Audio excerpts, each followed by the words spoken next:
Est-ce qu'on peut utiliser des mâles pour la saillie naturelle ou obligatoirement faire l'insémination artificielle lorsqu'on veut faire la conduite en bande? Alors, passionné d'agriculture de business, c'est la question d'un ami, d'un frère, d'un passionné de l'agriculture, un abonné de cette chaîne YouTube. Et donc, j'ai voulu répondre à cette question dans une vidéo pour que toi aussi qui suis cette vidéo, tu puisses aussi être éclairci par rapport à cette question. Alors, c'est le but de cette vidéo. Dans cette vidéo, je vais répondre à cette question. Est-ce qu'on peut utiliser des mâles, c'est-à-dire des verras, pour la saillie naturelle ou il faut obligatoirement faire l'insémination artificielle pour faire la conduite en bande? Si déjà, toi aussi tu te poses cette question, alors reste du début jusqu'à la fin de cette vidéo. Parce que dans cette vidéo, je vais t'expliquer tout du début jusqu'à la fin, comme d'habitude. Alors, si vous êtes nouveau sur la chaîne, parlons d'agro-business. Si vous aimez l'agro-business, le business du porc, la porciculture, le business du lapin, la cuniculture, le business de la volaille, l'aviculture, les amis, si vous aimez l'agriculture et le business, c'est votre chaîne.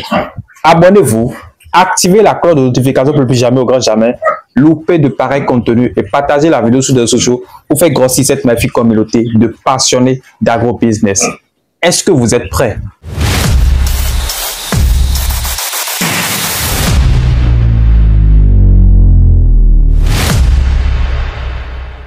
Salut passionnés d'agro-business. Alors pour ceux qui ne me connaissent pas, je suis Frédéric, le père des porcs. Je suis agronome de formation, un technicien supérieur. Je suis entrepreneur dans le domaine de l'agriculture et du commerce international, notamment avec la Chine. Alors ici, je vous montre comment l'agriculture et le business peut réellement transformer vos idées en une opportunité concrète. Je vous dis, une opportunité qui peut réellement vous faire gagner beaucoup d'argent. Et toujours sur cette chaîne, je vous parle plus d'élevage de porc. Je suis convaincu aujourd'hui que la viande de porc est la viande la plus consommée partout dans le monde entier aujourd'hui. Je dis bien, la viande de porc est la viande la plus consommée dans chacun de nos pays en Afrique. Et pourquoi les jeunes? Pourquoi toi qui suis cette vidéo, tu ne t'intéresses pas à l'élevage des porcs? C'est un business. Tu peux te faire de l'argent avec ça. Alors, ma mission pour avoir créé cette chaîne, c'est pour aider beaucoup de personnes, beaucoup de jeunes, toute personne qui désire installer une ferme rentable d'agro-business. Et si c'est ça votre intérêt, n'hésitez pas dans un premier temps à liker la vidéo parce que c'est ça qui nous encourage. Abonnez-vous, activez la cloche de notification pour ne plus jamais au grand jamais louper de pareils contenus et partagez la vidéo sur les réseaux sociaux pour faire grossir cette magnifique communauté de passionnés d'agro-business. Alors les amis, si vous êtes de la diaspora ou vous vivez au pays aujourd'hui et vous avez un projet d'élevage de porc, vous voulez uniquement investir, spécialement investir dans l'élevage des porcs, les amis, vous avez besoin d'accompagnement. Et pour bénéficier de notre accompagnement, il suffit juste de nous contacter sur le numéro qui s'affiche à l'écran. Formation, accompagnement. Vous avez besoin de porcelets de race pure parce qu'il faut comprendre que pour réellement rentabiliser un élevage de porc, il faut commencer par les porcelets de race pure. C'est le secret que je vous donne.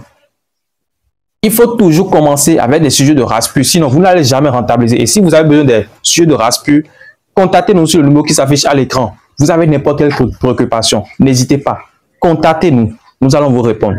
Alors, vous devez savoir que seule l'agriculture, l'élevage des lapins, l'élevage des poulets Goliath, je vous dis, seule l'agriculture en général peut réellement aider la jeunesse à sortir du chômage. Seule l'agriculture peut réellement nous aider à atteindre l'autosuffisance alimentaire. C'est dans ce contexte que l'agriculture aujourd'hui est une opportunité pour nous, pour toute personne. Comme je le disais au début de la vidéo, récemment j'ai fait une vidéo sur la conduite en bande. Je ne vais pas commencer par encore vous expliquer ce qu'on appelle la conduite en bande. Si toi tu es nouveau sur cette vidéo, si c'est maintenant que tu tombes sur la vidéo, il suffit juste d'aller voir dans la description de cette vidéo, j'ai mis le lien de la vidéo en question, de la conduite en bande, en dessous de cette vidéo. Il suffit juste de cliquer sur le lien, ça va te diriger vers la vidéo. Tu pourras réellement suivre la vidéo avant de revenir suivre cette vidéo. Alors, la conduite en bande. Et un abonné, un membre, un ami, un frère à nous a posé cette question. Est-ce qu'il faut utiliser des mâles pour la saillie naturelle ou il faut obligatoirement faire l'insémination artificielle lorsqu'on fait la conduite en bande? Alors, quelle est déjà la réponse selon vous? Répondez dans les commentaires. La réponse, c'est oui. On peut utiliser des mâles, des verras pour faire la conduite en bande. Donc, tu peux bel et bien utiliser des mâles, sinon des verras, pour la saillie naturelle dans un élevage en conduite en bande. Oui, c'est possible. C'est déjà ce que font beaucoup d'éleveurs. que ce soit les petites fermes, les moyennes fermes aussi, c'est ce qu'ils font. Beaucoup d'éleveurs, c'est ce qu'ils font. La saillie naturelle avec des mâles.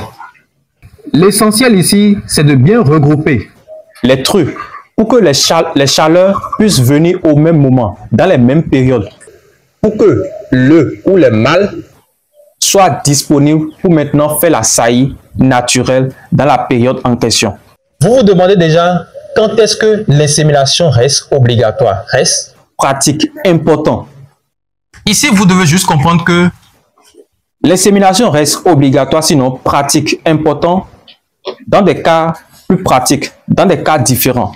Par exemple, vous avez 30 truies, 50 truies, c'est-à-dire que vous avez beaucoup de truies en reproduction. Là, ça devient vraiment quelque chose où vous devez utiliser, vous devez passer par l'insémination artificielle obligatoirement.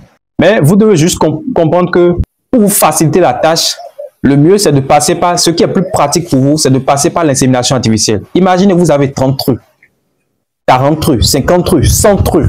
Vous allez faire la saillie naturelle pour toutes ces truies. Là, ça devient un travail pénible. Vous voyez, donc le mieux c'est de passer par l'insémination artificielle. Dans ces cas, vous avez 30 truies, 40 truies, 50 truies, 100 truies. En tout cas, si le nombre de truies est élevé, il faut passer par l'insémination artificielle. L'insémination artificielle, ce n'est rien d'autre que quoi? On va prendre des spermes, des spermatozoïdes qu'on a prélevés chez des mâles et on vient maintenant pour envoyer ça dans le corps des truies. C'est-à-dire, on envoie ça par la vulve dans le corps de l'animal. C'est tout. C'est ça qu'on appelle l'insémination artificielle. Alors, pourquoi on doit, pour être plus pratique, lorsqu'on a 30, 50, 100 truies, il faut passer par l'insémination artificielle. Pourquoi? C'est parce que tu peux mieux synchroniser les chaleurs chez tes truies. Tu peux aussi améliorer la génétique de ton troupeau, de ton cheptel d'élevage de porc. Et mis à part ça aussi, ça te permet d'éviter certains risques sanitaires. Et surtout, avec l'insémination artificielle, tu peux réellement planifier tes bandes. Tu peux réellement planifier tes bandes de manière rigoureuse. Donc, mon conseil simple, c'est quoi? Lorsque vous avez 5 à 20 truies, vous pouvez simplement utiliser en conduite en bande des mâles pour la saillie naturelle. C'est très simple. Mais lorsque vous avez à partir de 25, 30, 40, 50, 100 truies, c'est-à-dire que lorsque le nombre de truies est déjà élevé, le mieux pour être plus pratique, c'est de passer par l'insémination artificielle. C'est tout. Parce que là, c'est plus performant pour vous et vous avez la facilité dans la gestion. Mais attention, le plus important, c'est l'organisation de ton calendrier de bande. Que tu fasses la saillie naturelle ou l'insémination artificielle.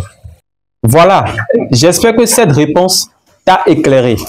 Si tu veux aussi, je peux même t'aider à organiser un calendrier pour t'aider à faire la conduite en bande de manière simple.